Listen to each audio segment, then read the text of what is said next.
গোপনে গোবিন্দ ভজে তারাই হলেন গোপী। গো মানে ইন্দ্রিয়, পি মানে পেশন করা। গুরুদেবের চরণকে আশ্রয় করে নিজের ইন্দ্রিয়গুলিকে পেশন করে যে কৃষ্ণ ভজন পথে নিয়ে যেতে পেরেছেন, একমাত্র সেই হলো গোপী। আজকে সহচরগণকে দর্শন করে বললেন এই তো সেই গোপী। এই যে বৃন্দাবনের গোপী, এনারা হয়েছিল কলিযুগের সহচর। আবার এই বৃন্দাবনের গোপীগণ ছিলেন ত্রেতা যুগে দণ্ডকারণ্যবাসী 60,000 বাল্যকিল্য মুনি ঋষিগণ। এই মুনি ঋষিগণ গঙ্গার তীরে যখন সারিবদ্ধ হয়ে তপস্যা করছিলেন রামচন্দ্রকে পাওয়ার জন্য, এদিকে রামচন্দ্র সীতা দেবীকে হারিয়ে হা জানকী বলে কাঁদতে কাঁদতে চলে যাচ্ছিলেন।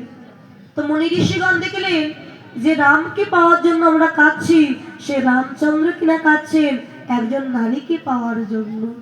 হে প্রভু দয়াময়, তুমি কি তাহলে নারী প্রেয়সী, নারী ভালোবাসো তুমি?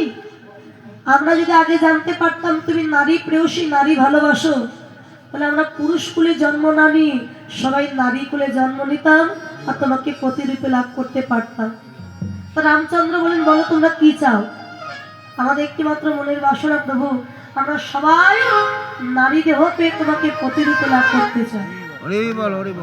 বেশ, তোমাদের মনোবাসনা পূর্ণ হবে, তবে আজ নয়, আগত দাপর যুগে আমি হব কৃষ্ণ আর তোমরা বৃন্দাবনে হবে গোপী। সেই সময় রাসলীলায় যত গোপী তত কৃষ্ণ হয়ে আমি তোমাদের মনোবাসনা পূর্ণ।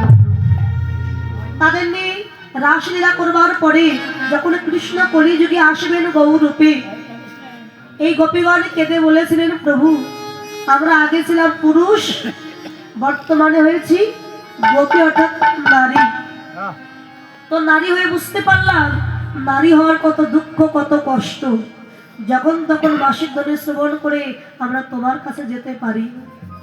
ঘরে আছে শাশুড়ি, ননদী, স্বামী, কত অপবাদ দেয়, কত গঞ্জনা দেয়। এই যে নারী দেহ পেয়ে কৃষ্ণ ভজনে আমরা যেতে পারি না, সেই নারী দেহ আমরা আর পেতে চাই না প্রভু। কলিযুগে তুমি যদি গৌর রূপে যাও, আমরা পুনরায় আবার সেই পুরুষ দেহ লাভ করে তোমার পারিষদ ভক্ত রূপে তোমার সঙ্গে নবদ্বীপে যাব। ভগবান বলেন তাই হবে। সেই বৃন্দাবনের গোপীগণ আজকে কলিযুগে এসে মহাপ্রভুর পারিষদ ভক্ত বা সহচর, তাই তাদেরকে দর্শন করে বললেন এই হচ্ছে সেই বৃন্দাবনের গোপী যাদের নামে লীলা করেছিলাম। খোল করতাল নিয়ে মহাপ্রভু আজকে নৃত্য গীত করছে। ও করো করো তালে